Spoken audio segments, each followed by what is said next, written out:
président Ahidjo disait, je laisse un pays stable, uni, avec des finances saines. Est-ce que 36 ans après, M. Biya peut dire la même chose?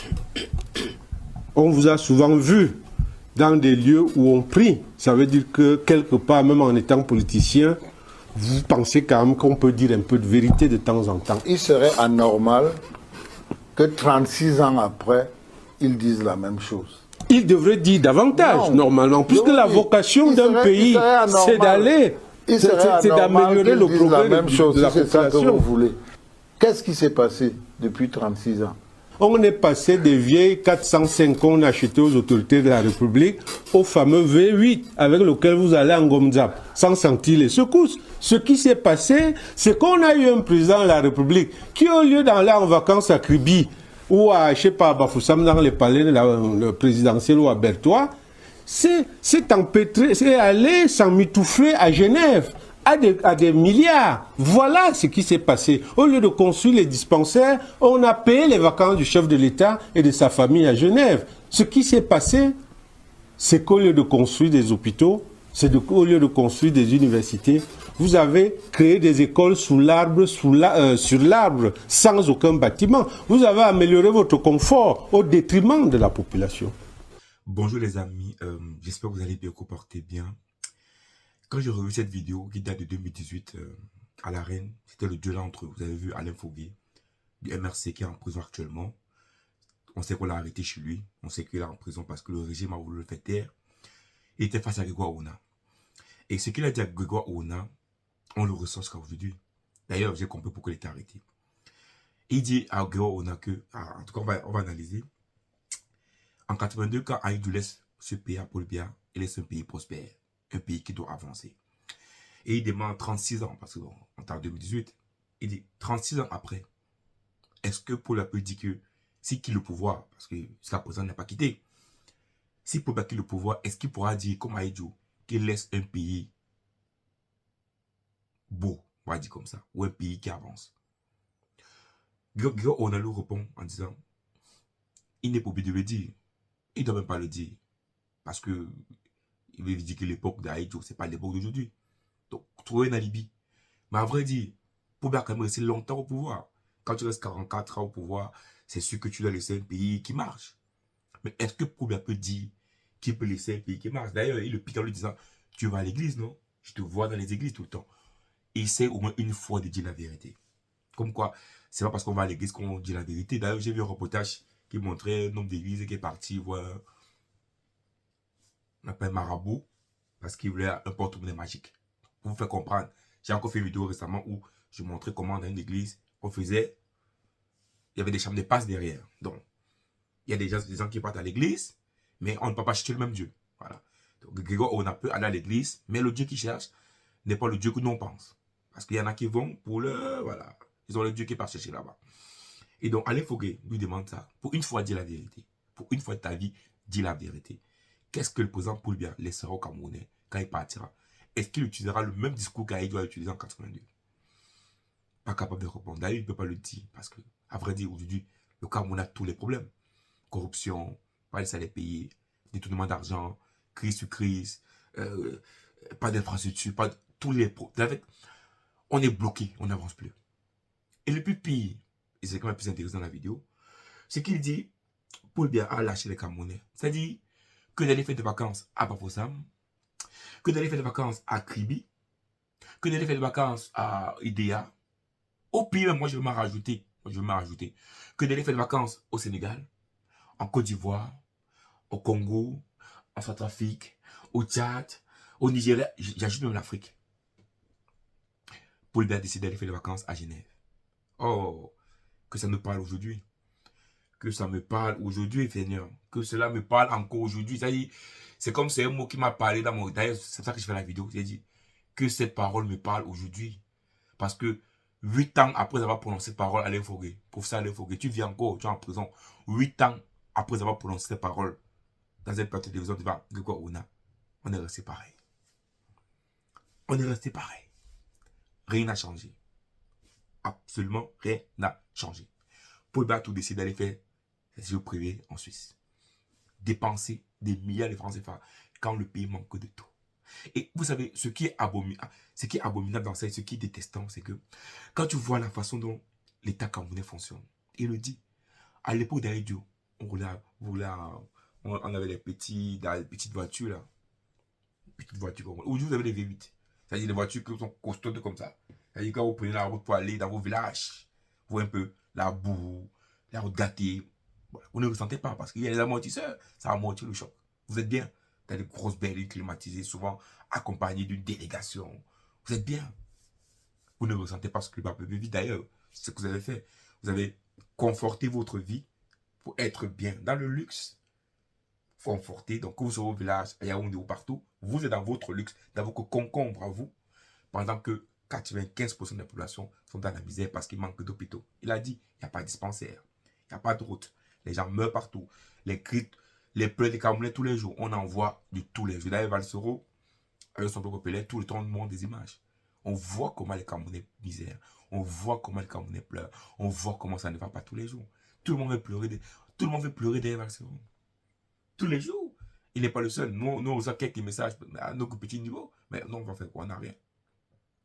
On voit tout le temps les cas. Et quand tu mets ça devant les yeux du RDPC, tu les dis, voilà l'état actuel. Voilà la situation réelle. Tu sais ce qu'ils te disent? C'est ce qu'ils te disent. Ailleurs aussi, c'est comme ça. C'est-à-dire, oh non, au Cameroun, il n'y a pas d'hôpital. Même au Congo, il n'y a pas d'hôpital. Même, ouais, au Cameroun, les gens dorment dans la rue. Même au Sahel, les gens dorment dans la rue. Voilà comment il dit. Voilà la réponse. Hein. C'est-à-dire, la réponse des gars du RDPC, c'est de pouvoir prendre le mal qui est au Cameroun et de montrer que non, là-bas aussi, il y a le mal. Alors que ils doivent penser camerounais et réfléchir comment développer le Cameroun. C'est la réalité. Mais aujourd'hui, il est clair, comme l'eau de roche, le président Paul Biya ne pense pas aux Camerounais. Et c'est la vérité. Et en longueur de journée, on écoute des personnes nous dire partout, Paul Biya doit à 2 heures, Paul Biya faire X, Paul Biya faire Y. Vous voyez comment moi je me plains de Tiroma en disant que Tiroma Ngami ne peut pas être président élu. D'ailleurs, j'ai fait dans un commentaire, quelqu'un m'a demandé pourquoi est-ce que tu ne dis plus que président élu. J'ai dit c'est parce que tout simplement, Tiroma est en Gambie. Si Tiroma rentre au Cameroun, moi je le rappellerai président élu. C'est comme Paul Biya. Comment voulez-vous que Paul Biya soit président du Cameroun, gouverneur du Cameroun, s'il est en Suisse? Comment voulez-vous? Moi j'ai en Suisse. Je vois des gens qui me disent non, Paul Biya en Suisse, il travaille. Tu travailles quoi en Suisse? Tu travailles dans ton bureau climatisé, quand tu vois la nature qui est belle. Quoi? Au Cameroun, en sortant marcher, il verra les problèmes qu'il y a. Et quand tu es là, tu comprends qu'il y a plein de problèmes et tu comprends qu'à un moment donné, tu ne peux pas dormir. Il ne peut pas travailler en Suisse. Comme les gens disent, c'est son séjour privé. Il part, moi je pense comme d'habitude, hein, il part pour voir ses docteurs, ses médecins, se reposer, peut-être bien manger, peut-être aider dans la nature du Cameroun, peut-être aider dans la nature du palais, il part prendre de l'air, il part prendre du renouveau, il part profiter de sa vie, il part être bien lui et sa famille. En aucun cas, il part pour réfléchir pour les Camerounais, ou bien pour revenir comme l'autre David Bouto. Le président part pour prendre de l'air, pour bien respirer, et dès qu'il va revenir au Cameroun, il sera en forme, et du coup, il va nommer de nouvelles personnes, peut-être il fera un remaniement ministériel, il va changer les directeurs généraux, conseil d'administration, voilà, il va faire le conseil d'administrature, il va nommer un vice-président, parce qu'il est parti prendre de l'air, il est parti. C'est ce que David Boudou dit. C'est-à-dire, là, à un moment donné, tu demandes, c'est pas la folie, ou un peu. Comme si, donc, toujours en train de trouver l'excuse. Et je me demande, à un moment donné, vous n'êtes pas fatigué. C'est-à-dire, à un moment donné, on se fatigue maintenant. C'est-à-dire, mensonge sur mensonge. C'est-à-dire que vous dites des choses qui ne se réalisent jamais. Le lendemain, vous continuez toujours. On a vu les Bengons de Natacha, qui est actuellement recherché même par Chouta, nous dit que non, on peut bien, d'ici fin février, d'ici fin février, il y aura un nouveau gouvernement au Cameroun. Ne vous inquiétez pas. Maintenant, nous sommes en juin. Non, on est toujours là. Non, on le dit. C'est-à-dire que mensonge sur mensonge. Mensonge sur mensonge. Mensonge sur mensonge. Et il ne se fatigue pas. Il ne se fatigue pas. Et c'est ce qui me surprend le plus en fait. C'est qu'à un moment donné, vous savez, quand on manque même trop, c'est fatigué. À un moment donné, on est d'accord, les amis. Quand tu manques quelque part et que ce que tu as dit est faux, des fois, tu as honte affichée. On est d'accord. Moi, quand tu as dit quelque chose qui n'a pas marché, même dans la blague, je me cache. C'est dit par exemple, comme il y a que bon, le Brésil va taper le Maroc. Je prends l'exemple. Mais ce matin, le Brésil va gagner le Maroc. Et qu'après, à mes frères marocains, je peux dire ça. Bon, je dis à mes frères marocains parce que je sais pourquoi les Marocains ici, bon, tout le Maroc, c'est pas pareil. Hein. À mes amis marocains ou bien à mes collègues marocains ici, je lui dis, bon, vous allez perdre contre le Brésil et que demain ils gagnent. Quand je vais aller au boulot, ils savent qu'ils vont m'arrêter. Ils vont me dire, tu as honte, tu te caches un peu, tu vois. Ça, c'est encore dans la blague, c'est encore dans le jeu. Je parle même Ça, c'est des blagues. Mais à l'état d'un pays, à l'état d'une nation, où on ne doit pas dire tout et n'importe quoi. Ou quand on dit un mot camerounais, on doit respecter la parole. La parole d'un président est sacrée. C'est pas moi qui le dis. Il ne faut pas nous dire au 31, je ferai un nouveau gouvernement dans les prochains jours. Voilà, 6 mois après. Comment croire encore un président comme ça? Je vous l'ai dit, c'est soit tu es envoûté avec 10 000, 5 000 francs, ça dit non, soit tu es une personne qui n'est pas envoûtée, mais qui cherche un intérêt. Ce sont les seules personnes qui peuvent tenir pour bien. Moi, je vous ai dit, il n'y a pas, ça ne peut pas être autre chose. Ça ne peut pas être autre chose. Soit tu es un envoûté de sardines, 5 000, 10 000, voilà. Donc, tu as perdu d'unité totale et 5 000, 10 000 te fait perdre ton sens. C'est parce que tu es dans la misère totale, tu es un envoûté, tu es un zombifié. Donc, tu es dedans. Soit tu n'es pas vraiment un zombifié, tu as encore ta tête, mais tu sais que dans ce régime-là, je peux avoir un intérêt. Marshal Bissok, Bruno Bidjan, David Ebodo, Fadilon, qui sont nombreux comme ça. Ils sont très nombreux, un peu. Ils ont un peu une tête, mais ils vont pas l'intérêt à l'intérieur. Voilà. Sinon, un Camerounais normal qui vit tous les jours au Cameroun ne peut pas.